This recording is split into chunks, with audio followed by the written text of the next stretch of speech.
آپ کی عیدگاہ مسجد نبوی سے 1000 فٹ کے فاصلے پر تھی. یہ عیدگاہ البقیع کی طرف تھی، یعنی مسجد میں آپ نے نماز نہیں پڑھائی عید کی، بلکہ الگ کھلی جگہ پر، اور اس میں سب کو شریک ہونے کا حکم دیا، جس میں مرد، عورتیں، بچے سبھی شامل تھے.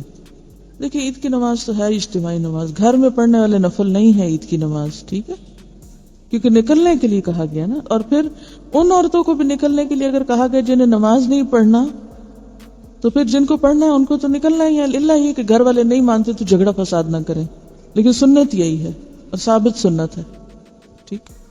اور اس سے مقصود دشمن پر مسلمانوں کی تعداد کا روب ڈالنا بھی تھا. رسول اللہ صلی اللہ علیہ وسلم اور حضرت ابو بکر اور عمر عیدین کی نماز خطبے سے پہلے پڑھتے تھے، یعنی نماز سے پہلے کوئی خطبہ نہیں، کچھ نہیں، پہلے نماز اور بعد میں خطبہ. تکبیرات عید. حافظ ابن حجر رحمہ اللہ تکبیرات کے پڑھنے کے بارے میں فرماتے ہیں، یعنی کہ تکبیر کے الفاظ کون سے تھے. یہ تو آتا ہے وَلِتُكَبِّرُ اللَّهَ عَلَى مَا هَدَاكُمْ، لیکن جیسے بڑی عید کے موقع پر حج کے ریفرنس میں یہ آیت نازل ہوئی تھی منا میں پڑھنے کے لیے. لیکن تکبیر کے الفاظ کون سے ہوں تو اس کے بارے میں ابن حجر کہتے ہیں کہ کوئی بھی روایت ثابت نہیں. صحابہ کرام سے جو صحیح ترین روایت مروی ہے وہ حضرت علی رضی اللہ عنہ کا قول ہے. حضرت علی رضی اللہ عنہ عرفہ کے دن 9 ذوالحج کی فجر سے لے کر 13 ذوالحج کی عصر تک تکبیرات کہتے. حضرت عبداللہ بن عمر عید الفطر کے دن گھر سے عیدگاہ تک تکبیرات کہتے. امام زہری کہتے ہیں کہ لوگ عید کے دن اپنے گھروں سے عیدگاہ تک تکبیرات کہتے، پھر امام کے ساتھ تکبیرات کہتے. تو آثار صحابہ اس زمن میں واضح ہیں. عبداللہ بن عباس 9 ذوالحج نماز فجر سے لے کر 13 ذوالحج نماز عصر تک ان الفاظ میں تکبیرات کہتے. یہ عبداللہ بن عباس کا ورژن ہے. اللہ اکبر کبیرہ، اللہ اکبر کبیرہ، اللہ اکبر و اجل، اللہ اکبر وللہ الحمد. اللہ سب سے بڑا ہے، بہت بڑا، اللہ سب سے بڑا ہے، بہت بڑا، اللہ سب سے بڑا ہے اور سب سے زیادہ صاحب جلال ہے، اللہ سب سے بڑا ہے، اللہ ہی کے لیے ساری تعریف ہے. حضرت سلمان یوں تکبیرات کہتے، اللہ اکبر، اللہ اکبر، اللہ اکبر کبیرہ. اسی طرح ابن ابی شیبہ کی ایک روایت میں حضرت عمر اور حضرت ابن مسعود سے یہ الفاظ بھی ہیں. یہاں ابن عباس کے الفاظ ہیں اور حضرت سلمان کے، لیکن ایک اور روایت میں حضرت عمر اور حضرت ابن مسعود سے یہ الفاظ بھی ہیں، اللہ اکبر، اللہ اکبر، لا الہ الا اللہ واللہ اکبر، اللہ اکبر وللہ الحمد. یہ کس کی روایت ہے؟ حضرت عمر اور ابن مسعود کی، اور یہ نیل الاوتار اور ابن ابی شیبہ اور طبرانی وغیرہ میں آئی ہے کہ رسول اللہ صلی اللہ علیہ وسلم سے الفاظ تکبیر کی صراحت دارقطنی میں یوں آئی ہے، اللہ اکبر، اللہ اکبر، لا الہ الا اللہ واللہ اکبر، اللہ اکبر وللہ الحمد. ٹھیک ہے، تو اس کا معنی کیا ہے کہ یہ آپ صلی اللہ علیہ وسلم کے الفاظ نہیں ہیں، لہذا کوئی یہ سمجھ کے نہ پڑے کہ یہ تکبیرات آپ نے پڑھی ہیں، بلکہ تکبیرات کے یہ جتنے بھی الفاظ ہیں یہ صحابہ کرام سے منسوب ہیں. اب 3 طرح کی تکبیرات ہمارے سامنے ہیں. ایک جو عبداللہ بن عباس کی ہیں، ٹھیک ہے، دوسری حضرت سلمان کی، سلمان فارسی یعنی، تیسری حضرت عمر اور ابن مسعود. تو یہ جو آخری تکبیر ہے یہ بیسیکلی حضرت عمر اور حضرت ابن مسعود کی ہے. جس روایت میں یہ بات آئی ہے کہ یہ رسول اللہ صلی اللہ علیہ وسلم نے فرمائی، وہ روایت سخت ضعیف ہے، یعنی یہ آپ سے منسوب نہیں کی جا سکتی. اب آپ کے ذہن میں سوال یہ پیدا ہوگا، کیا پھر ہم تکبیر پڑھیں یا نہ پڑھیں؟ کیا کہتے ہیں آپ؟ کیوں؟ آثار صحابہ سے ثابت ہے، یعنی صحابہ کرام کا طرز عمل موجود ہے. یہ مت کسی کو کہیں کہ یہ حضور صلی اللہ علیہ وسلم کے الفاظ ہیں، بس اتنا سا فرق ہے. چلیے، نماز عید کا طریقہ. رسول اللہ صلی اللہ علیہ وسلم عید الفطر اور عید الاضحیٰ کے دن عیدگاہ جاتے، سب سے پہلے نماز پڑھتے، پھر خطبہ دیتے جبکہ لوگ صفوں میں بیٹھے رہتے. خطبہ میں لوگوں کو نصیحت، وصیت کرتے اور حکم دیتے، پھر واپس لوٹتے. وضو کر کے قبلے کی طرف منہ کر کے اللہ اکبر کہتے ہوئے رفع الیدین کریں، پھر سینے پر ہاتھ باندھ کر دعائے استفتاح پڑھیں، پھر دعائے استفتاح ختم کر کے قرات سے پہلے ٹھہر ٹھہر کر 7 تکبیریں کہیں۔ تب سورۃ الفاتحہ سے پہلے ہر تکبیر پر رفع الیدین کریں اور ہر تکبیر کے بعد ہاتھ باندھیں، یعنی تکبیر کر کے ہاتھ نیچے نہیں چھوڑیں گے بلکہ سینے پہ باندھیں گے۔ پھر امام اونچی آواز سے اور مقتدی آہستہ الحمد شریف پڑھیں، پھر امام اونچی آواز سے قرات پڑھے اور مقتدی چپ چاپ سنیں۔ نبی صلی اللہ علیہ وسلم نے عید الاضحیٰ اور عید الفطر میں سورۃ قاف والقرآن المجید اور اقتربت الساعہ وانشق القمر پڑھی، اور ایک روایت میں ہے سبح اسم ربک الاعلی اور هل اتاک حدیث الغاشیہ، یہ صورتیں بھی پڑھی۔ ان صورتوں میں کیا معنی ہے، کس چیز کی یاد دہانی؟ چلیے مان لیا آپ کی بات، یہ تو عید کا دن ہے، خوشی کا دن ہے، اور اس دن قیامت کی بات، اقتربت الساعہ اور هل اتاک حدیث الغاشیہ، اور سورۃ قاف تو بہت ہی ہلا دینے والی سورت ہے۔ ایسا کیوں؟ خوشی کے دن میں آخرت کی یاد کیوں؟ عموماً ایسا ہوتا ہے کہ خوشی میں اعتدال قائم رکھنا بڑا مشکل ہوتا ہے۔ جب انسان کو کوئی خوشی کا موقع ہوتا ہے، اور پھر اجتماعی خوشی، ایک تو ہوتی ہے نا آپ کی انڈیویجول انفرادی خوشیاں، مثلاً کسی کی شادی ہے، یا کسی کے گھر بچہ پیدا ہوا، یا کوئی امتحان میں پاس ہوا، یہ خوشی کیسی خوشی ہے؟ انفرادی خوشی۔ آپ منا رہے ہیں خوشی، آپ کے گھر والے منا رہے ہیں، محدود پیمانے پر ہے۔ اور ایک خوشی وہ خوشی ہے جو سارا شہر منا رہا ہے۔ اب وہ کام جو سب لوگ مل کے کر رہے ہیں، تو اس میں اس بات کا اندیشہ ہو سکتا ہے نا کہ انسان خوشی میں پھر حد سے بڑھے، اور ایسے حد سے بڑھے کہ بالکل ہی اللہ کی یاد سے غافل ہو جائے۔ تو ایسے موقع پر بھی آخرت کی یاد دلائی گئی تاکہ انسان کسی بھی وقت اپنے اس اصل گھر سے غافل نہ ہو۔ اور پھر یہ بات بھی ہے کہ قیامت کے دن بھی سب لوگ اکٹھے ہوں گے، جمع ہوں گے، تو خاص طور پر جب نماز کے لیے سب اکٹھے ہوں، جس میں عورتیں اور بچے بھی شامل ہوں، تو اس موقع پر آخرت کو بھی آپ ریلیٹ کر سکتے ہیں۔ کس طرح ریلیٹ کر سکتے ہیں؟ کہ وہاں بھی بہت سارے لوگ ایک جگہ اکٹھے ہوں گے۔ آخرت کا دن یوم الجمع بھی تو ہے نا، اکٹھے ہونے کا دن بھی ہے۔ بہتر ہے کہ سورۃ فاتحہ کے بعد مسنون قرات کی جائے۔ جب پہلی رکعت پڑھ کر آپ دوسری رکعت کے لیے کھڑے ہوں اور قیام کی تکبیر کہہ چکیں، تو قرات شروع کرنے سے پہلے 5 تکبیریں کہیں۔ دوسری رکعت میں قیام کی تکبیر کہہ چکے تو قرات شروع کرنے سے پہلے 5 تکبیریں کہیں۔ پہلی رکعت میں تکبیریں کب ہوں گی؟ دعائے استفتاح کے بعد، اور دوسری رکعت میں ابتدا میں۔ ان تکبیروں میں بھی رفع الیدین کریں اور ہر تکبیر کے بعد ہاتھ باندھیں۔ یا 3 ہو جائیں یا 4 ہو جائیں، ہر مسجد میں عید کی نماز ہو رہی ہے۔ ارے کیا اتنی ہم میں ہمت نہیں ہے کہ میں اپنی نماز چھوڑ کے دوسرے مولوی صاحب کے پیچھے عید کی نماز پڑھ لوں؟ میں بولوں بھائی سارے مجمع کہاں جائے گا؟ بولو، وہاں نماز پڑھے گا۔ میں جب پنجاب میں تھا نا، میں نے 1 مہینے امامت کی، تو عید کا دن آنے والا تھا، تو انہوں نے مجھے کہا کہ مسجد کی انتظامیہ نے عید کی نماز کب ہوگی؟ میں نے کہا دیکھو، تھوڑا سا ارلی جانب مسجد کے امام ہیں، وہ بھی عید کی نماز پڑھاتے ہیں، تو ہمیں کیا ضرورت ہے ہم یہاں عید کی نماز پڑھائیں؟ ایک بڑا اجتماع ہونا چاہیے نا عید میں، تو عید میں تو کم از کم اتنا کر لیں کہ جو ہر مسجد میں عید کی نماز ہو رہی ہے، اس کو ختم کر کے شہر میں 2 بڑے اجتماع کر لیں، 3 کر لیں۔ تو میں نے کہا سب سے پہلے میں اس کے لیے قربانی دیتا ہوں، میں اعلان کرتا ہوں میری مسجد میں عید کی نماز نہیں ہوگی، میرے سارے نمازی فلاں مولوی صاحب کے پیچھے نماز پڑھیں گے۔ سمجھ میں نہیں آ رہی بات؟ تاکہ ایسا نہ اس مولوی صاحب کو جب ہم پیغام بھیجیں تو وہ کہیں اچھا میرے والوں کو اپنے پاس لا رہے ہیں، ٹھیک ہے؟ میں نے کہا ایسا نہیں ہے، ہم اپنے والے کہاں بھیجیں گے؟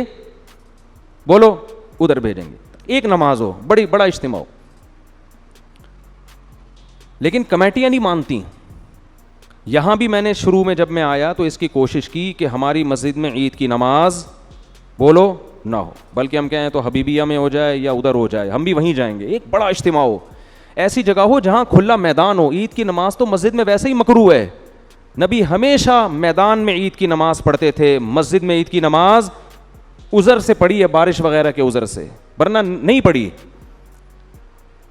وجہ اس کی یہ ہے کہ عید کی نماز شاعر اسلام میں سے ہے, مسلمانوں کا بڑا دن ہے.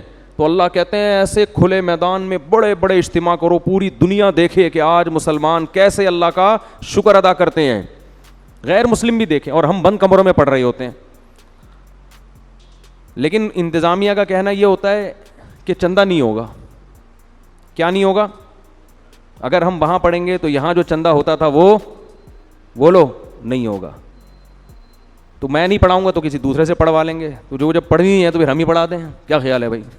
یعنی وہ تو اجتماع تو ہو نہیں رہا نا. تو اتنے ہمارے ظرف چھوٹے ہیں کہ ہم دوسروں کے پیچھے عید کی نماز پڑھنے کے لیے بھی تیار نہیں ہیں. یہ تو ہمارے حالات ہیں یار, کہ بھائی ہم کہیں بھائی جو کھلے میدان ہے وہاں جا کے پڑھیں گے, مسجدوں میں نماز بند کرو اس کو. جہاں میدان ہے, جس مولوی صاحب کے قریب میں کوئی میدان ہو نا, تو اس مولوی صاحب سے کہا جائے آپ پڑھائیں گے, ہم سب وہاں پہنچیں گے. عید کی نماز میں بھی چھوٹے چھوٹے 4 آدمی بھی لے کے لوگ کھڑے ہوئے ہوتے ہیں. ٹھیک ہے نا, 4 آدمی, یہ کوئی عید کی نماز ہے؟ قندھار میں جب ادھر حکومت تھی افغان طالبان کی, تو پورے شہر میں ایک عید کی نماز ہوتی تھی. اور جو علماء گئے ہیں وہ بتاتے ہیں اتنا بڑا اجتماع ہوتا تھا, پھر اوپر سے نا وہ جٹ طیارے بھی گھومتے تھے نماز, وہ اور اسلام کی ایک طاقت اور شوکت کو دکھایا جاتا تھا.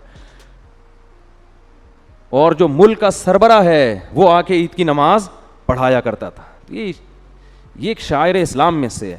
تو اتنے چھوٹے, ہر آدمی اخپل طریقے سے چھوٹے چھوٹے عید کے اجتماع کر رہا ہے کہ میرے نمازی وہاں نہ جائیں. ٹھیک ہے نا, چاروں بلے ان کو میں کھینچ کے رکھوں. اور یہ سارا سیٹ اپ چندوں کی وجہ سے ہوتا ہے. مسجدوں کے مصارف پورے نہیں ہوتے تو یہ حساب کتاب ہوتا ہے. ظاہر چندہ ہوگا, چندہ نہیں, ورنہ چندہ نہیں ہوتا. بھائی یہ جو عید کی نماز ہے نا, اس کے بارے میں لوگ بہت پوچھ رہے ہیں کہ اگر گورنمنٹ کی طرف سے مسجدوں میں کراؤڈ پر پابندی ہو تو کیا ہم اخپل طریقے سے گھر میں عید کی نماز پڑھ سکتے ہیں؟ گھروں میں عید کی نماز جائز نہیں ہے, نہ جمعہ جائز ہے نہ عید کی نماز جائز ہے. کیونکہ جمعہ اور عید کی نماز کے لیے بیسک شرط جو فقہا بیان کرتے ہیں وہ ہے اذن عام, کھلی اجازت ہو. آپ گھر میں اگر جمعہ پڑھ رہے ہیں دروازہ کھول دیں, سب کو آنے کی اجازت ہے. اور لوگ کہتے ہیں اس کی دلیل کیا ہے؟ بھائی اس کی دلیل یہ کہ جمعہ اور عید یہ شاعر اسلام میں سے ہے, یہ بند کمروں میں نہیں ہوتا. اس سے جمعے اور عید کی ویلیو ختم ہو جاتی ہے. جیسے نبی صلی اللہ علیہ وسلم کے دور میں گاؤں میں کہیں کبھی جمعہ نہیں ہوا. مدینہ کے ارد گرد کے جو گاؤں کے لوگ تھے وہ جمعہ آ کے پڑھتے تھے کہاں؟ مدینہ میں. گاؤں میں نہیں قائم کیا, کیونکہ یہ شاعر اسلام میں سے ہے نا. تو اب یہ کیسی اجازت ہے کہ نبی کے دور میں گاؤں کے لوگ شہر میں آ کے پڑھ رہے ہیں اور یہاں شہر کے لوگ اپنے اپنے گھروں میں بند ہو کے پڑھ رہے ہیں؟ تو ہماری رائے یہی ہے, اور حضرت مفتی تقی عثمانی صاحب کا بھی اسی پہ فتویٰ ہے کہ ان لاک ڈاؤن کے حالات میں گھروں میں آپ ظہر پڑھیں گے, جمعے کی نماز نہیں پڑھیں گے, نہ عید کی نماز پڑھیں گے. عید کی نماز وہاں پڑھ سکتے ہیں کہ جہاں پھر لوگوں کو کھلے عام اجازت دے دیں. تو اگر کسی فیکٹری میں یا کسی ایسی جگہ پہ سب کو آپ نے اجازت دے دی بھائی یہاں آئیں, تو وہ پڑھیں, پھر اجازت ہے. تو یہی رائے ہے. اس کے خلاف جو قول ہے ہماری نظر میں وہ ضعیف ہے. بعض لوگوں نے کہا کہ کسی عذر سے اگر لوگوں کو روک دیں تو پھر مجبوری ہے. ابھی ہم جو گھر کا دروازہ بند کر رہے ہیں وہ تو عذر سے. تو بھائی یہ جو فقہا نے کہا ہے نا کہ اذن عام کہ کھلی اجازت ہونی چاہیے, تو کھلی اجازت ختم تو جبھی ہوگی نا جب کوئی عذر ہوگا. بلا عذر کون لوگوں کو نماز سے روکے گا؟ تو فقہا کا مطلب یہی ہے کہ عذر ہو یا نہ ہو آپ نے لوگوں کو اجازت دینی ہے. یہ جمعے اور عیدین کی شرائط میں سے ہے. تو مسلم ملک کنٹری ہو یا غیر مسلم کنٹری, وہاں پر اس بات کا اہتمام کریں کہ عید کی اگر آپ کو اجازت ملتی ہے تو پھر تو ٹھیک ہے, نہیں ملتی تو گھروں میں پھر عید کی نماز نہیں ہوگی, نہ خطبہ ہوگا. اپنے کوئی نوافل پڑھنا چاہے تو پڑھ سکتا ہے, وہ عید نہیں کہلائے گا. اور کیونکہ ایک شرعی عذر ہے تو وہ اللہ معاف کرنے والا ہے, اور کیا ہے. باقی مسجدوں میں گورنمنٹ نے اگر اجازت دی ہے, بعض لوگ یہ اشکال کرتے ہیں کہ مسجد میں بھی تو ابھی جمعہ جو ہوتا رہا ہے اس میں کھلے عام اجازت نہیں ہے, وہ تو ایک پابندی ہے کہ اتنے لوگ آئیں گے, اس سے زیادہ نہیں آئیں گے. تو کیونکہ گورنمنٹ کا جب کوئی حکم آتا ہے نا تو شریعت پھر یہ کہتی ہے کہ جو اجتہادی اختلافات ہوتے ہیں حکومت کے آرڈر کے آگے وہ منسوخ ہو جاتے ہیں, یعنی منسوخ کی طرح ہو جاتے ہیں. منسوخ تو نہیں کہہ سکتے یہاں پہ, یعنی وہ کالعدم ہوتے ہیں. تو گورنمنٹ نے چونکہ مسجد میں نماز پڑھنے کی اجازت دی ہے, تو اگر اس میں اذن عام نہ بھی ہو تو حکومت کی پرمیشن کی وجہ سے وہ کیا ہو جائے گی؟ جائز ہو جائے گی. اس پہ تمام فقہا کا اتفاق ہے کہ اس طرح کی جتنی بھی شرطیں ہوتی ہیں وہ حکومت کے فیصلے کی وجہ سے کیا ہو جاتی ہیں؟ کالعدم. جیسے چاند کا مسئلہ ہے نا, چاند کا مسئلہ سعودی عرب میں کچھ اور ہے, ہمارے ہاں ان کا سسٹم ہی الگ ہے, ہمارا سسٹم بھی الگ ہے, ہم اس سسٹم کو نہیں مانتے. لیکن سعودی عرب میں جب ہم جائیں گے تو وہاں کی گورنمنٹ ہمارے سسٹم کے حساب سے فیصلہ نہیں کرتی, وہ اخبل طریقے سے کرتی ہے. تو جیسے بھی کرتی ہے, لیکن سعودی حکومت میں وہ کیا ہو جائے گا, نافذ, کیونکہ حکم حاکم جو ہے نا شریعت میں اس کی ایک ویلیو ہے, ورنہ ہر آدمی اخبل طریقے سے ہی چلتا رہے گا تو یہ تو تباہی برباد ہو جائے گی نا. تو اس لیے وہاں ہم کہتے ہیں کہ جب گورنمنٹ نے ایک لا پاس کر دیا, فیصلہ کر دیا, تو جب گورنمنٹ کہے گی عید ہے تو عید ہے, جب کہے گی بقرہ عید ہے تو کیا ہے, بقرہ عید ہے. یہاں ہماری گورنمنٹ نے کیونکہ ہلال کمیٹی بنائی ہوئی ہے, اس کے اتھارٹی کا حق حاصل ہے, تو وہ جب فیصلہ کرے گی تو کیا ہوگا. ابھی دیکھو نا, 4-5 سال پہلے ہم نے بتا دیا تھا کہ 30 روزے مکمل ہوں گے, 5-6 سال پرانی بات ہے, بلکہ اس سے بھی زیادہ. فلکیات والے کہہ رہے تھے چاند کہیں بھی نظر نہیں آئے گا, 30 روزے پکے ڈھکے. تو ہلال کمیٹی نے اعلان بھی نہیں کیا کہ کل عید ہے, اور 30 روزے ہو گئے, تراویح بھی ہو گئی, ہماری مسجد میں بیان شروع ہو گیا, ایک دم رات کو 10:30 بجے اطلاع آئی کہ کل کیا ہے, عید ہے. ہلال کمیٹی نے اپنا فیصلہ واپس لے لیا. اب ہمارا میٹر تو گھوما تھا کہ چاند کہیں دور دور کا بھی نام و نشان نہیں, پتہ نہیں ان کو نظر کہاں سے آ گیا. لیکن بہرحال ہم نے بھی کیا کیا ہے, عید منائی ہے. کیونکہ اب اپنی رائے میں مسلط کروں گا, بھائی میں اس فیصلے کو نہیں مانتا, ہمارے جامع رشید بھی نہیں مانتا, تو بھائی جامع رشید کوئی گورنمنٹ تھوڑی ہے. تو گورنمنٹ کی طرف سے جو کمیٹی ہے, ہلال کمیٹی اتھارٹی, حکومت کی طرف سے اس کو حاصل ہے. تو جب حکومت کوئی فیصلہ کرتی ہے تو وہ فیصلہ آپ کی رائے پر مقدم ہوتا ہے. ہاں, جب تک 100% شریعت کے خلاف نہ چلے. وہ گورنمنٹ اگر یہ فیصلہ کر دے کہ اس دفعہ عید سرے سے ہوگی ہی نہیں, ٹھیک ہے نا, رمضان ہی چلتا رہے گا, یا 30 کے بعد 31 روزے بھی ہوں گے, تو یہ 100% کیا ہے, غلط ہے. اس میں اختلاف رائے کی گنجائش ہے ہی نہیں. تو جو ایسا فیصلہ جس میں اختلاف رائے کی کوئی تک بنتا ہی نہیں ہے, گنجائش ہی نہیں ہے, وہاں یا گورنمنٹ شراب کو حلال کر دے, وہ تھوڑی ہوگا. اسی طرح گورنمنٹ نے جو 4 شادیوں پہ پابندی لگائی ہے, تو یہ پابندی شریعت میں کیا ہے, کالعدم ہے. آپ چھپ کے کر سکتے ہو, چھپ کے نکاح کرو, تو یہ بالکل جائز ہے. تو یہ کیونکہ قرآن میں صاف لکھا ہوا ہے, تو یہ اختلافی مسئلہ تھوڑی ہے. وہ الگ بات ہے کہ اس کے بعد اختلافی مسائل ہی شروع ہوں گے. 4 شادیاں کرنا اسلام میں بالاتفاق جائز ہے, لیکن یہ ایسا اتفاق ہے کہ جیسے ہی کرو گے اختلافات شروع ہے. بعض اتفاقی مسائل میں اختلافات بہت ہیں.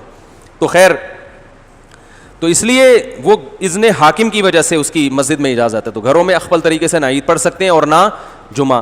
ایک آخری بات یہ کہ اگر کسی عالم کی رائے ہو کہ نہیں پڑھنی چاہیے, تو آپ اس کی رائے کو فالو کریں, مگر پھر تان و تشنیع نہ کریں کہ کلپ بنا کے ادھر میرا کلپ لگا دیا, ادھر دوسرے مولانا صاحب کی یہ کچھ اور کہہ رہے ہیں, وہ کچھ اور کہہ رہے ہیں. اس سے پھڈے بازی کے علاوہ کچھ بھی حاصل نہیں ہوتا. بھائی ہمارے یہ دلائل ہیں, اور مفتی اعظم حضرت مفتی تقی عثمانی صاحب وہ بہت بڑے محقق ہیں, ان کی بھی یہ رائے ہے. تو دلائل کے ان کی تو ایک اور بھی دلیل انہوں نے دی ہے کہ اگر اس طرح سے لوگوں کو جمعے کی اور عید کی اجازت دے دی جائے تو جمعہ اور عید کی ویلیو لوگوں کی نظر میں ختم. آئندہ جب کراؤڈ پہ پابندی جب ہٹے گی نا, تو بھی جس کو جمعہ لیٹ ہو رہا ہوگا وہ بیگم کو کہے گا, بیگم اپنے ماموں کو بلا لو, چچا کو بلا لو, ادھر ہی جمعہ پڑھ لیتے ہیں. اس کا یعنی سیاسی نقصان بھی ہے, سمجھ رہے ہیں نا. جمعہ پڑھنے میں ذرا تاخیر ہو رہی ہے, تو چلو یار ادھر 2-4 بچوں کو کھڑا کیا, خطبہ یاد کرنا کون سا مشکل ہے, دیکھ کے پڑھ لیں گے خطبہ. تو جمعے کی ویلیو بھی ختم ہو جائے گی اس سے, جو جمعے کا ایک بنیادی مقصد ہے کہ کراؤڈ ہو. ویسے ہی 1.5 اینٹ کی مسجدیں ہمارے ہاں ہول سیل کے حساب سے بن رہی ہیں. تو جب اس طرح ہر گھر میں شروع ہو جائے گا, تو وہ بھی ہوگا کہ یار آج تھوڑا لیٹ ہو گئے. شروع میں تو یہ ہوگا کہ آج تھوڑا لیٹ ہو گئے, تو ہم گھر میں ہی پڑھ لیں گے.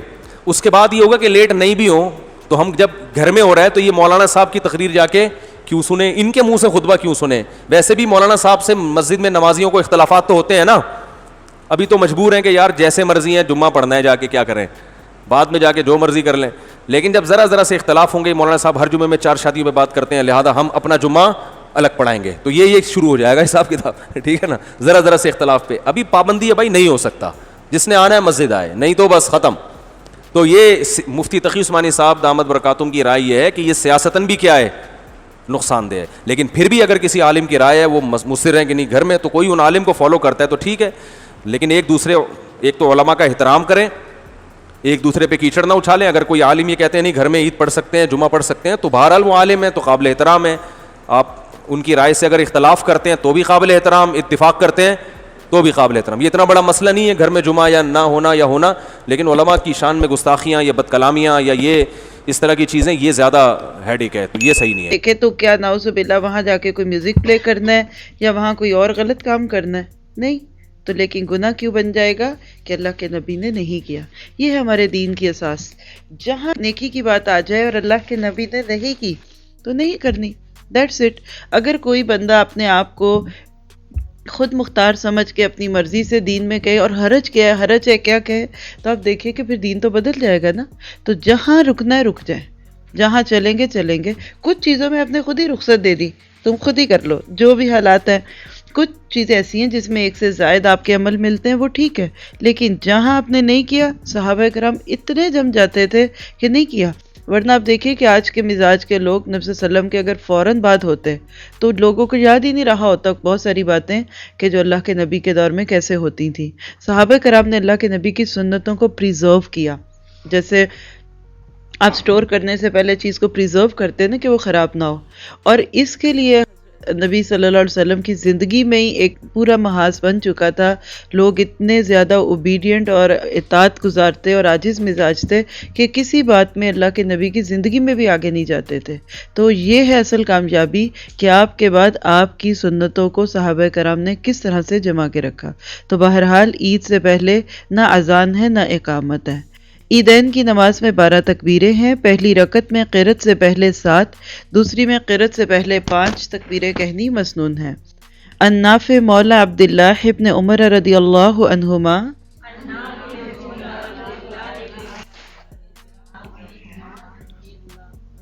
انہ قال شہدت الاضحیٰ والفطر مع ابی ہریرہ رضی اللہ عنہ فکبر فی رکعۃ الاولی 7 تکبیرات قبل القراءۃ وفی الآخرۃ 5 تکبیرات قبل القراءۃ. حضرت عبداللہ بن عمر کے آزاد کردہ غلام نافع کہتے ہیں کہ میں نے ابو ہریرہ کے ساتھ عید الفطر اور عید الاضحیٰ دونوں کی نماز پڑھی. حضرت ابو ہریرہ نے پہلی رکعت میں قرأت سے پہلے 7 تکبیریں، دوسری رکعت میں قرأت سے پہلے 5 تکبیریں کہیں. اسے مالک نے روایت کیا. تو کیا طریقہ کار ہوگا نماز پڑھنے کا کہ پہلی رکعت میں جب ہم دعا استفتاح کرتے ہوئے اللہ اکبر کہتے ہیں، اسی طرح 7 دفعہ تکبیر کہی جائے گی، یعنی اللہ اکبر کو تکبیر کہتے ہیں. پھر اس کے بعد سورہ فاتحہ، اور سورہ فاتحہ کے بعد جو بھی امام صاحب پڑھائیں، کیونکہ یہ نماز تو آپ جماعت سے ہی پڑھتے ہیں تو وہ اونچی آواز میں پڑھیں گے، آپ پیچھے سنتے رہیں گے. جمعے کی نماز کی طرح ہی لگتی ہے عموماً، کیونکہ اس میں عموماً صورتیں بھی وہی پڑھی جاتی ہیں، سورۃ الاعلی اور غاشیہ. پھر اس کے بعد جب دوسری رکعت کے لیے کھڑے ہوتے ہیں نا تو پھر دوبارہ 5 دفعہ اللہ اکبر کہتے ہیں. یہ ہے تکبیر. عیدین کی نماز میں پہلے نماز اور پھر خطبہ دینا مسنون ہے. عن ابن عمر رضی اللہ عنہما قال کان رسول اللہ صلی اللہ علیہ وسلم و ابو بکر و عمر رضی اللہ عنہما یصلون العیدین قبل الخطبۃ. حضرت عبداللہ بن عمر فرماتے ہیں کہ رسول اللہ، ابو بکر، عمر رضی اللہ عنہما نماز عیدین خطبے سے پہلے ادا فرماتے تھے. اسے بخاری اور مسلم نے روایت کیا. یہاں پھر دیکھیے جمعے کی نماز میں خطبہ پہلے اور 2 رکعت نماز بعد میں ہے، اسی لیے جمعے کو بھی عید ہی کہا جاتا ہے. حدیث میں آتا ہے کہ جمعہ جو کہ مسلمانوں کی عید کا دن ہوتا ہے، تو آپ مماثلت دیکھ لیں کہ اس میں بھی خطبہ ہوتا ہے، اس میں بھی خطبہ ہے، اس میں بھی 2 رکعت ہے، اس میں بھی 2 رکعت ہے. فرق کیا ہے کہ جمعے کا خطبہ پہلے ہے، نماز بعد میں ہے. عید میں نماز پہلے، خطبہ بعد میں ہے. اب آج بھی اللہ تعالیٰ توفیق دے سب کو سمجھنے کی. اتنی واضح حدیث ہے، اور دیکھیے بخاری اور مسلم کی روایت ہے. یہ جو بات میں اب کہنے لگی نا، یہ میں آپ کے شعور کو بیدار کرنے کے لیے کرتی ہوں، اور اپنے بھی، کیونکہ ہم آنکھیں بند کر کے نماز اور خاص طور پہ عبادات کے موضوع پہ ایک طریقے کے فالوورز ہیں، اور کہتے کہیں کہ یہ شروع سے ہو رہا ہے، یہ فلاں کی بات ہے، یہ فلاں کی بات ہے. حدیث سامنے موجود ہے، آپ کا عمل دکھتا ہے کہ آپ پہلے نماز پڑھاتے تھے پھر خطبہ دیتے تھے. اس کے باوجود بھی آج مسلمانوں میں سے گروہ کثیر پہلے خطبہ دیتے ہیں پھر نماز پڑھتے ہیں، اور قیاس اس کو جمعے پہ کرتے ہیں. تو اب یہ چیزیں نہ میں نے جو جا کے کہیں نماز پڑھانی ہے عید کی، نہ آپ نے پڑھانی ہے، کیونکہ عورتیں تو پڑھا ہی نہیں سکتی. لیکن صرف یہاں سے مزاج سمجھنے کی ضرورت ہے کہ جب مزاج دلیل والا ہو جاتا ہے، جب انسان ریفرنسز اور ایویڈنسز کو بیس بناتا ہے، تو پھر وہ کسی دوسرے کے بات کو ایسے ہی نہیں آنکھیں بند کر کے مان لیتا. نماز عید سے قبل یا بعد میں کوئی نماز نہیں۔ عن ابن عباس رضی اللہ عنہما قال خرج النبی صلی اللہ علیہ وسلم یوم اضحیٰ او فطر فصلی رکعتین لم یصلی قبلہما ولا بعدہا۔ حضرت عبداللہ بن عباس کہتے ہیں کہ رسول اللہ عید الاضحیٰ یا عید الفطر کے دن نماز کے لیے تشریف لے گئے، 2 رکعتیں نماز پڑھائی، نہ اس سے پہلے کوئی نماز پڑھی اور نہ اس کے بعد کوئی نماز پڑھی۔ اسے مسلم نے روایت کیا۔ کیا حرج تھا؟ اور یہی عمل ایک صحابی نے دیکھا کہ دوسرے صحابی ہیں تو وہ عیدگاہ میں گئے اور جا کے 2 رکعت نفل شروع کر دیے۔ جب سلام پھیری تو دوسرے صحابی نے ان سے کہا کہ یہ کیا؟ ہم نے تو اللہ کے نبی کے ساتھ اتنی دفعہ نماز پڑھی، نہ آپ نے پہلے پڑھی اس کے بعد نہ بعد میں پڑھی۔ تو اس شخص نے کہا کیا حرج ہے، یعنی فارغ تھا، پڑھ لی جو بھی موقع تھا۔ انہوں نے کہا کہ میں تمہیں اللہ کے نبی کا عمل بتاتا ہوں اور تم کہہ رہے ہو کہ کیا حرج ہے۔ ان کہنے لگے کیا میری نماز مجھے جہنم میں لے کے جائے گی؟ یعنی یہ 2 نفل ہی ہیں نا، یہ مجھے جہنم میں لے کے جائیں گے؟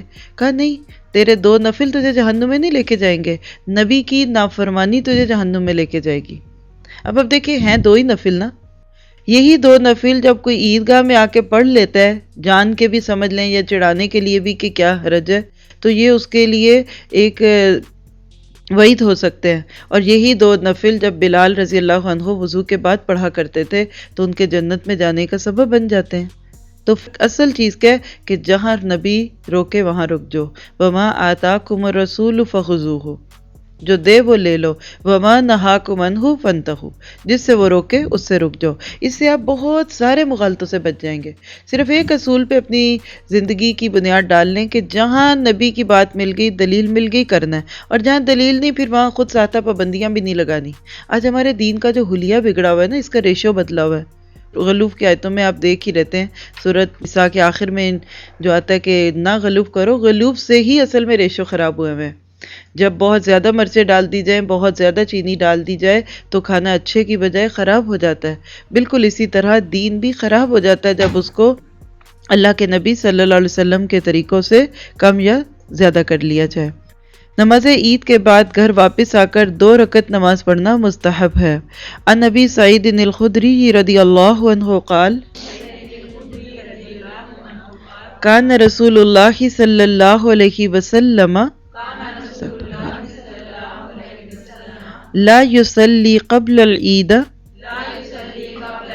شيئا فإذا رجع إلى منزله صلى ركعتين۔ حضرت ابو سعید خدری فرماتے ہیں کہ رسول اللہ نماز عید سے پہلے کوئی نماز نہیں پڑھتے تھے، البتہ نماز عید کے بعد جب گھر واپس تشریف لاتے تو 2 رکعت نماز ادا فرماتے۔ اسے ابن ماجہ نے روایت کیا ہے۔ اگر جمعے کے روز عید آ جائے تو دونوں پڑھنے بہتر ہیں، لیکن عید پڑھنے کے بعد اگر جمعے کی بجائے صرف نماز ظہر ادا کی جائے تو بھی درست ہے۔ عن ابی ہریرہ رضی اللہ عنہ عن رسول اللہ صلی اللہ علیہ وسلم انہ قال اجتمع عیدان فی یومکم ھذا فمن شاء اجزأہ من الجمعۃ وإنا مجمعون ان شاء اللہ تعالی۔ حضرت ابو ہریرہ نے رسول اللہ سے روایت کی کہ نبی اکرم نے فرمایا تمہارے آج کے دن میں 2 عیدیں یعنی ایک عید اور دوسرا جمعہ اکٹھی ہو گئی ہیں، جو چاہے اس کے لیے جمعے کے بدلے عید ہی کافی ہے، لیکن ہم جمعہ بھی پڑھیں گے۔ اور کچھ لوگ ویسے ہی ہر جمعے کو عید سمجھ کے پھر جمعہ پڑھتے ہی نہیں کہ ہمارا تو ہر دن ہی عید ہے۔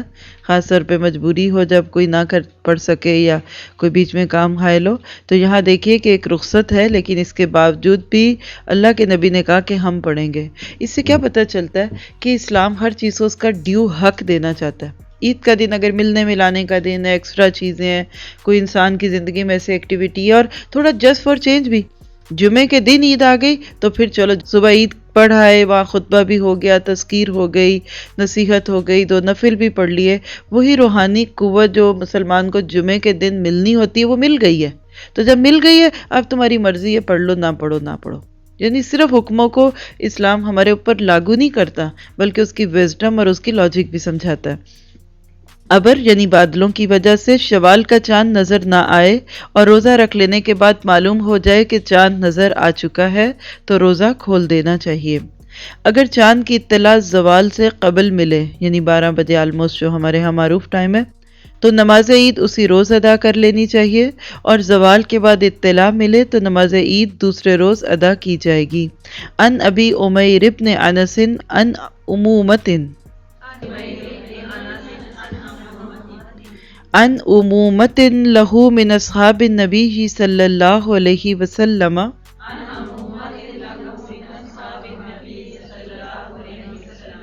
ان رکبا جاؤوا الی النبی صلی اللہ علیہ وسلم یشہدون انہم راؤوا الہلال بالامس فأمرهم أن يفطروا وإذا أصبحوا يغدوا إلى مصلاهم۔ حضرت ابو عمیر بن انس اپنے چچاؤں سے جو کہ اصحاب نبی میں سے تھے روایت کرتے ہیں کہ بعض سوار نبی اکرم کی خدمت میں حاضر ہوئے اور گواہی دی کہ انہوں نے گزشتہ روز شوال کا چاند دیکھا ہے، چنانچہ رسول اللہ نے صحابہ کرام کو حکم دیا کہ وہ روزہ توڑ دیں اور فرمایا کہ لوگ کل صبح نماز عید کے لیے عیدگاہ میں آئیں۔ اسے ابو داؤد نے روایت کیا۔ یہاں بھی دیکھیے کہ اسلام کی ایک بہت ہی پیاری چیز ہمیں دکھ رہی ہے کہ کس طریقے سے لوگوں کی مجبوریوں کا اور ان کے پہنچ میں کسی چیز کے نہ ہونے کا خیال کرتا ہے۔ کہ رمضان تھے، لوگ منتظر تھے رات کو چاند دیکھنے کے، نہیں دکھا بادلوں کی وجہ سے، کوئی اور بھی وجہ ہو سکتی ہے، اب لوگوں نے تراویح پڑھی، سحری کھائی اور یہ روزہ رکھ لیا۔ اگلے دن صبح اٹھ کے کوئی شخص کھلے میدانوں سے، جگہ سے، ادھر سے ادھر سے، قریب کی جگہ سے آتا ہے، کیونکہ اس دور میں ٹیکسٹ میسج نہیں تھے، پیجرز نہیں تھے، سیل فون نہیں تھے، انٹرنیٹ نہیں تھا کہ ایک لمحے میں کہیں دکھے تو پوری دنیا میں خبر دے دی جائے۔ اب وہ آ کے بتاتا ہے کہ نہیں میں نے دیکھا تھا۔ اب وہ ایک شخص ہے صرف دیکھنے والا اور عادل ہے، اس کے اوپر کوئی شک نہیں ہے، تو اس کے اس گواہی دینے کی بنیاد پہ پھر اس دن کو عید کا دن منایا جائے گا۔ اگر 12 سے یعنی زوال کے وقت سے پہلے کا وقت ہو تو سب جمع ہو کے عید کی نماز پڑھ لیں گے، اور اگر اس کے بھی بعد ایون پتہ چلتا ہے تو روزہ تو کھول دیں گے لیکن عید کی نماز اگلے دن پڑھیں گے۔ کیا پتہ چلا؟ آج کا دور ہو تو کتنے دھڑے بن چکے ہوں۔ اس وقت دنیا میں جو ہر رمضان اور ہر عید الاضحیٰ سے پہلے جو جھگڑا اٹھتا ہے وہ یہی دکھتا ہے کہ ہم عید کس دن کریں، یہاں کے چاند سے کریں یا سعودی عرب کے چاند سے کریں، اور اس طرح کی کہانیاں کرا کے امت ٹوٹی پڑی ہے۔ یعنی اس وقت تو مجھے لگتا ہے کہ سسکیاں نکل رہی ہیں امت کی صرف ہمارے یہ چھوٹے چھوٹے جھگڑوں سے۔ ہو گیا، ہر دن عید ہے، کوئی بڑی بات نہیں ہے، کوئی حلال اور حرام کا مسئلہ نہیں ہے۔ عید کی نماز جو سنت نماز ہے اس کے لیے تو اتنا جھگڑتے ہو، اور اسی دن فجر کی نماز پتہ نہیں کتنوں نے پڑھی نہیں ہے۔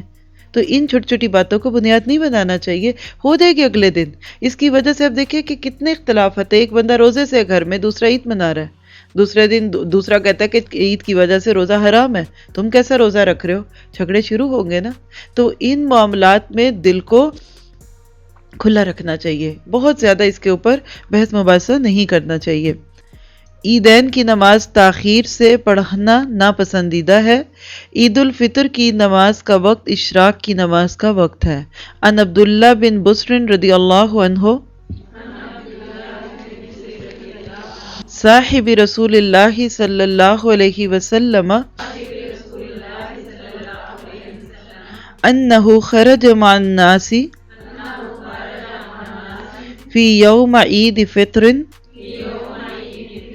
او اضحیٰ فانکر ابطاء الامام وقال انا كنا قد فرغنا ساعتنا هذه وذلك حين التسبیح۔ رسول اللہ کے صحابی عبداللہ بن بصر روایت کرتے ہیں کہ وہ عید الفطر یا عید الاضحیٰ کی نماز کے لیے لوگوں کے ساتھ عیدگاہ روانہ ہوئے تو آپ یعنی عبداللہ بن بصر نے امام کے نماز میں دیر کرنے پر ناپسندیدگی کا اظہار کیا اور فرمایا ہم تو اس وقت نماز پڑھ کر فارغ ہو جاتے تھے، وہ اشراق کا وقت تھا۔ اسے ابو داؤد اور ابن ماجہ نے روایت کیا، اور سب جانتے ہیں کہ اشراق کا وقت بالکل سن رائز کے بعد کا ہوتا ہے، یعنی سورج جب نکلتا ہے کھل جاتا ہے، ابھی سورج میں وہ حدت اور تیزی نہیں آتی، تو جہاں سب سے پہلے ہو وہ بہترین وقت ہوتا ہے، اور جتنا ڈیلے کریں گے وہ وقت پھر یعنی آگے سے زیادہ آگے چلتا جائے گا، تو بہرحال زیادہ ڈیلے نہیں کرنا چاہیے۔ اور اس میں بھی آتا ہے کہ خاص طور پہ پھر دونوں نمازوں میں عید الاضحیٰ کی نماز اور جلدی پڑھنی چاہیے، وہ تو بس فجر کے تھوڑی ہی دیر بعد جب ذرا سورج نکلنا شروع ہو تو پڑھ لیں، کیونکہ اس کے بعد لوگوں نے قربانی کرنی ہوتی ہے، اور عید الفطر جو ہے وہ اس کی نسبت تھوڑا سا وقت آگے کیا جائے گا۔ عید کا آتے جاتے وقت تکبیریں پڑھنا سنت ہے۔ عن ابن عمر رضی اللہ عنہما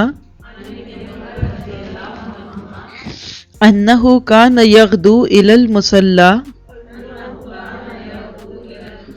یوم الفطر اذا طلعت الشمس فیکبر حتی یاتی المصلی ثم یکبر بالمصلی حتی اذا جلس الامام ترک التکبیر۔ حضرت ابن عمر عید کے دن صبح صبح سورج نکلتے ہی عیدگاہ تشریف لے جاتے اور عیدگاہ تک تکبیریں کہتے جاتے، پھر عیدگاہ میں بھی تکبیریں کہتے رہتے، یہاں تک کہ جب امام بیٹھ جاتا تو تکبیریں کہنی چھوڑ دیتے۔ اسے شافعی نے روایت کیا۔ تکبیر کیا ہے؟ ویسے تو دو تین مختلف ہیں، لیکن جو سب سے مختصر ہے وہ کیا ہے؟ اللہ اکبر، اللہ اکبر، لا الہ الا اللہ واللہ اکبر، اللہ اکبر وللہ الحمد۔ تو اب دیکھیں کہ تکبیرات پڑھنا اللہ تعالیٰ کی بڑائی کو ثابت کرتا ہے، اور صحابہ کرام بازاروں میں گلیوں میں نکل جاتے تھے زیادہ سے زیادہ تکبیرات کہنے کو، خاص طور پہ جو ذی الحج کے شروع کے دن ہوتے ہیں جب عید الاضحیٰ سے پہلے، تو یہ بھی چیز آج ہمارے پاس کافی کم ہو گئی۔ جہاں عید کا نام آتا ہے ساتھ ہی نئے کپڑے، چوڑیاں، مہندی اور سوئیاں، شیر خورمہ، بڑی بڑی دعوتیں اور فن کے نام پہ پروگرامز کو اٹینڈ کرنا آتا ہے، لیکن کچھ ایسی چیزیں ہوتی ہیں جو واقعی دین نے ہمیں جو دیں، جس سے ہم خود بھی اپنے دلوں کو اللہ کے ساتھ زیادہ جوڑ سکتے ہیں اور اپنی اولادوں کو۔ تو کوشش کیجئے کہ عید کے وقت یہ مسنون تکبیرات خود بھی پڑھیں، بچوں کو پڑھائیں، اب CDs میں بھی آتی ہیں، کیسٹس میں ہے، لکھی بھی لگا دیں، خود پڑھیں گے، بچے بھی دیکھ کے پڑھیں گے تو انشاءاللہ فائدہ ہوگا۔ اگر کسی کو عید کی نماز نہ مل سکے یا بیماری کی وجہ سے عید گاہ نہ جا سکے تو 2 رکعت تنہا ادا کر لینی چاہیے۔ امر انس بن مالک رضی اللہ عنہ مولاہ ابن ابی عتبۃ بالزاویۃ فجمع اہلہ وبنیہ وصلى كصلاة أهل المصر وتكبيرهم وقال إكرمة أهل السواد يجتمعون في العيد يصلون ركعتين كما يصنع الإمام وقال عطاء اذا فاتح العید صلی رکعتین۔ حضرت انس بن مالک نے اپنے غلام ابن ابو عتبہ کو زاویہ گاؤں میں نماز پڑھانے کا حکم دیا تو ابن ابو عتبہ نے ان کے گھر والوں اور بیٹوں کو جمع کیا اور سب نے شہر والوں کی تکبیر کی طرح تکبیر اور نماز کی طرح نماز پڑھی۔ اکرمہ نے کہا کہ گاؤں کے لوگ عید کے روز جمع ہوں اور 2 رکعت نماز پڑھیں جس طرح امام پڑھتا ہے، اور عطا رحمہ اللہ نے کہا جب کسی کی نماز عید فوت ہو جائے تو 2 رکعت نماز ادا کر لے۔ اسے بخاری نے روایت کیا۔ تو یہ تھے عید کے مسائل. کوئی بات جو اس موضوع سے متعلق ہو تو آپ لوگ پوچھ سکتے ہیں. جی آپ پلیز. ان کا سوال ہے کہ گھر میں اگر کوئی پڑھتا ہے نہ جا سکنے کی وجہ سے تو کیا نیت کرے؟ بس 2 نفل عید کی نماز کی نیت. نماز تو وہ ہو گئی جو وہاں ہوئی، بس 2 رکعت پڑھ لے نفلوں کی نیت سے. جی آپ. کہ بغیر مجبوری کے نہیں پڑھنی چاہیے کہ چلو بھئی نہیں جاتے، اب رخصت تو پتہ چل گئی کہ گھر میں پڑھ لیں. ہم اگر مسئلے کو دیکھیں تو اگر کسی کو عید کی نماز نہ مل سکے، یہ کب ہوگا؟ گئے، چھٹ گئی، وقت میں گڑبڑ ہوئی، ٹریفک میں پھنس گئے، رش بہت تھا، کوشش کی نا. اور دوسری چیز ہے بیماری، کوئی ایسی تکلیف تھی کہ آپ بستر سے اٹھ نہیں سکے. یہ وجوہات ہیں. بغیر وجہ کے کچھ لوگ جو عورتوں کو عیدگاہ میں نہیں لے جاتے، یہ چیز سنت کے خلاف ہے. ہم حدیث دیکھ چکے کہ عورتوں کو بھی لے کے جاؤ، حیض والیاں بھی جائیں گی. آپ سوچئے جب پیریڈز والی عورت وہاں جائے گی تو پھر جو نہیں پیریڈ سے اس کا جانا تو زیادہ ہی اس سے اہم ہوگا نا. اور چونکہ یہ کھلے میدان میں ہوتی ہے تو اس سے یہ بھی مسئلہ نہیں کہ عورت نماز کی جگہ پہ اور مسجد میں کیسے انٹر ہو. بلکہ ایک حدیث میں تو آتا ہے کہ صحابیہ نے پوچھا کہ اگر کسی کے پاس چادر نہ ہو پھر کیا کرے؟ تو آپ نے کہا کہ اپنی ہمسائی کی چادر کو شیئر کر لے. پھر بھی نہیں کہا کہ کھلے ہم چلے جاؤ. یعنی جائیں عورتیں پورے آداب کو سامنے رکھتے ہوئے. یہ نہیں کہ اب عید کا دن ہے تو کپڑے بھی اچھے ایسے پہنے ہوئے ہیں جس میں خوب جسم دکھ رہا ہے اور جسم بھی چھپ رہا نہیں، اور خوشبو اور پھر چھن چھن کرتے ہوئے زیورات ہے، اور عورتوں اور مردوں میں اختلاط ہے. وہی پابندیاں جو ضابطے ہیں باہر نکلنے کے وہ رہیں گے، لیکن عید کی نماز کے لیے عورتوں کو بھی جانا چاہیے، دعاؤں میں شامل ہوں گی. کیونکہ آپ دیکھیے کہ جب عورت کو پیچھے کر دیں گے تو پیچھے بچے بھی تو پیچھے ہو گئے نا. آپ خود اپنے آپ کو چیک کریں، جو لوگ جاتے ہیں عید کی نمازوں کے لیے، بچپن کی چیزیں آپ کے ذہنوں میں. میں تو لفظ عید پڑھتی ہوں نا تو مجھے وہ بہت بچپن کی عیدیں یاد آ جاتی ہیں جو ہم کسی اپنے یعنی سب رشتہ داروں کے ساتھ جا کے مل کے کرتے تھے. بڑے ہونے کے بعد کتنی عیدیں آئی ہیں وہ نہیں یاد آتی. جو ہی عید کا لفظ آتا ہے عید کی نماز، وہ بچپن سے لے کے اپنی جوانی کی، اور جو جیسے یعنی گھر والوں کے ساتھ نماز پڑھتے ہیں. تو جو مائیں نہیں جاتی، جن کی بچیاں نہیں جاتی، تو ان سے میں نے سنی ہے بات، وہ کہتی ہیں ہمیں تو پتہ ہی نہیں چلتا عید آئی ہے نہیں. صبح اٹھے ایسے ہی گندے مندے، نہ کپڑے بدلے نہ کچھ کیے، گھر میں کام میں لگ گئے، سارا دن کوکنگ کرتے رہے، شام تک کچن میں رہے، مہمان آتے رہے جاتے رہے اور دن ختم ہو گیا. آپ صبح اٹھ کے جب صاف ستھرے ہوتے ہیں، غسل کرنا مسنون ہے، آپ اچھے صاف کپڑے پہنے، نئے کپڑے پہننا بھی سنت ہے عید کے دن. پھر آپ صبح اٹھتے ہی جب گھر سے نکلتے ہیں اتنے لوگوں کو دیکھتے ہیں، ایک دم دل میں خوشی ہوتی ہے. حالانکہ اس وقت اٹھنا کچھ لوگوں کو بڑا مشکل لگتا ہے جن کو دیر تک سونے کی عادت ہے، لیکن کچھ نہ کچھ چینج کرتے ہیں تو پھر اسی کی وجہ سے ہمیں اس کام کو کر کے خوشی بھی ہوتی ہے نا. کچھ ڈیفرنٹ ہوتا ہے اس دن سے. بعض لوگ ساری رات جاگتے ہیں مہندی لگانے کے لیے، چوڑیاں پہننے کے لیے، اور بعض تو مرد بھی ان کے بزنس ایسے ہوتے ہیں کہ ساری رات ان کی چاند رات چل رہی ہوتی ہے اور فجر کے عین وقت پہ آ کے سو جاتے ہیں، اور پھر نہ فجر نہ عید گئی. تو بہرحال اللہ تعالیٰ سے دعا ہے کہ وہ ہمیں سنتوں کو بھی اسی طرح ماننے والا بنا دے جیسے کہ ہم دوسری چیزوں کو لیتے ہیں. تو یہاں پہ یہ موضوع پورا ہوا. کچھ اس کے مسائل اسی سیریز کی کتاب جو ہے روزوں کے مسائل، اس میں بھی آئیں گے انشاءاللہ تعالی.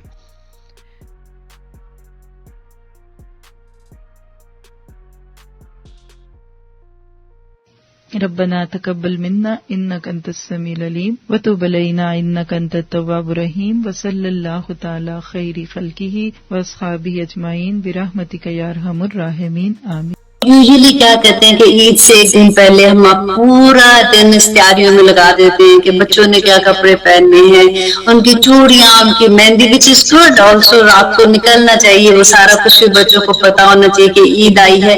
لیکن یہ پورا دن جو ہم تیاریوں میں لگا دیتے ہیں، آپ دیکھیے کہ اس ایک دن کے روزے کے بارے میں نبی صلی اللہ علیہ وسلم نے کہا تھا کہ پچھلے پورے سال اور آنے والے سال کے گناہوں کا کفارہ ہے. اتنا بڑا یہ دن ہے.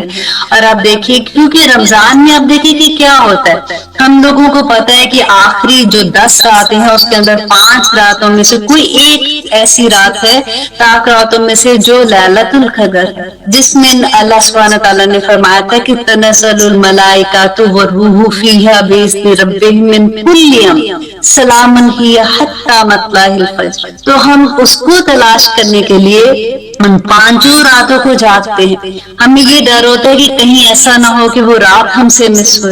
اور یہاں پہ تو دیکھیے کہ یہ دن ایک دن اللہ سبحانہ تعالیٰ نے بتا دیا, اس میں کچھ ڈھونڈنے کی بات نہیں ہے نا. عرفہ کا دن ہے, اس دن جو لوگ وہاں پہ ہیں ان کی تو دعائیں پوری ہو رہی ہیں, لیکن جو پیچھے ہیں اللہ سبحانہ تعالیٰ نے ان کے لیے بھی یہ دن رکھ دیا کہ وہ اس دن روزہ رکھتے ہیں اور اس دن اللہ سبحانہ تعالیٰ سے دعائیں کرتے ہیں. اب ہمیں کرنا کیا ہے اس سارا دن میں؟ اب دیکھیے سب سے پہلے تو کوشش کیجیے تہجد کے وقت میں اٹھے. وہ تو ایسا وقت ہے کہ عام دنوں میں بھی اللہ سبحانہ تعالیٰ کہتے ہیں کہ وہ آسمانی دنیا پہ آ کے لوگوں کو پکارتے ہیں کہ ہے کوئی مانگنے والا. تو یہ جو اتنا بڑا دن ہوگا اللہ سبحانہ تعالیٰ کیسے ہماری دعائیں نہیں پوری کریں گے انشاءاللہ. اور اس کے بعد دیکھیں ہمارا فجر کا وقت ہوتا ہے. جب آپ وضو کریں تو آپ اپنے ذہن میں یہ چیز رکھیں کہ نبی صلی اللہ علیہ وسلم نے جو کہا تھا کہ جب ہم وضو کرتے ہیں تو ہمارے سارے گناہ جھٹ جاتے ہیں. جب ہم ہاتھ دھوتے ہیں ہاتھوں کے گناہ, پاؤں دھوتے ہیں پاؤں کے گناہ, منہ دھوتے ہیں, ہماری آنکھیں, ہمارے ناک, ہمارے کان, ہمارے سارے گناہ دھل جاتے ہیں. اب بالکل دماغ میں یہ ایک چیز رکھیے گا, وضو کرتے ہوئے بڑا خوبصورت وضو کریں اور بڑے شوق سے وضو کریں. اس کے بعد جب آپ نماز پڑھتے ہیں تو کوشش کریں کہ لمبا قیام اور لمبے سجود کریں, سجدوں میں اللہ سبحانہ تعالیٰ سے دعائیں مانگیں. اور اس کے بعد اشراق کے لیے بیٹھ جائیں. دیکھیے وہ ایک وقت کی نماز جو اشراق میں 2 کر کے 2 نفل کر کے 4 نفل پڑھیں, اور حج عمرے کا ثواب ہے اور ہمارے تمام باڈی کے جتنے جوڑ ہیں ان کا صدقہ ہوتا ہے. اس کے بعد دیکھیے پھر آپ اس کے بعد ذکر اذکار کرتے رہیں, سبحان اللہ والحمد للہ ولا الہ الا اللہ واللہ اکبر, اس کی تسبیح کرتے رہیں. سجدوں میں جا کے اللہ سبحانہ تعالیٰ سے دعائیں مانگتے ہیں, کیونکہ سجدہ تو شکرانے کے لیے تو آپ کو ضرورت بھی نہیں ہے کہ آپ نے 2 رکعت نماز نفل پڑھنے. آپ جس بھی حالت میں ہیں آپ اپنی تسبیح پڑھ رہے ہیں اور ساتھ ہی آپ سجدے میں چلے جائیں اور وہاں بھی تسبیح پڑھتے رہیں اور اللہ سبحانہ تعالیٰ سے دعائیں مانگے کہ اللہ سبحانہ تعالیٰ میری یہ دعائیں قبول کر. اس کے بعد آپ دیکھیے کہ پھر نماز یا پھر تسبیح آپ اپنے گھر میں تکبیرات لگائیں تاکہ بچوں کو عادت ہو وہ بھی ساتھ ساتھ پڑھیں اس کے. اور پھر جب کیونکہ اس دن تو کھانا نہیں ہوتا, سب کا روزہ ہوتا ہے, لیکن جب پھر آپ نے روزہ افطاری کے لیے اپنے کھانا بنانا ہے تو پھر آپ یہ کوشش کریں کہ آپ جو آپ کی نیت ہوگی کہ میں نے ساری فیملی جس نے روزہ رکھا اس کے لیے میں کھانا بنا رہی ہوں, تو دیکھیں اس کا ثواب کتنا ہو.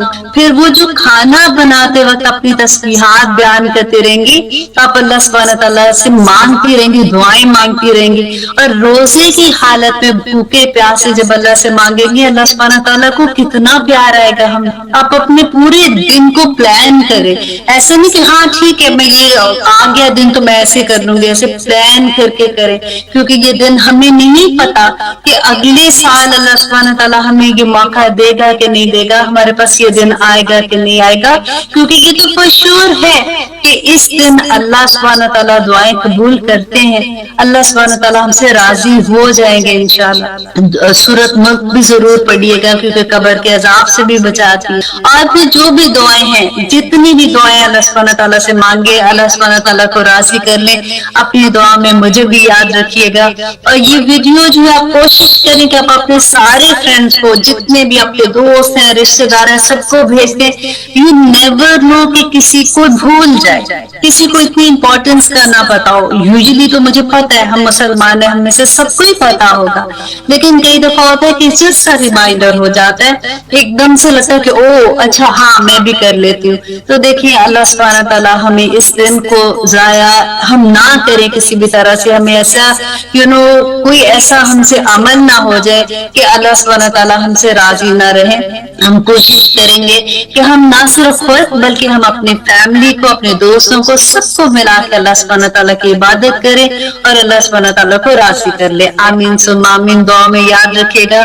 السلام علیکم ورحمۃ اللہ وبرکاتہ. ایک انسان کو اگر آپ دیکھیں نا, ہماری سب کو پرماننٹ یہ جاب ملی ہوئی ہے اللہ سبحانہ تعالیٰ کی طرف سے کہ ہم نے یہ پیغام دوسروں تک پہنچانا ہے. اور قیامت کے دن نبی صلی اللہ علیہ وسلم ہم پہ گواہ ہوں گے.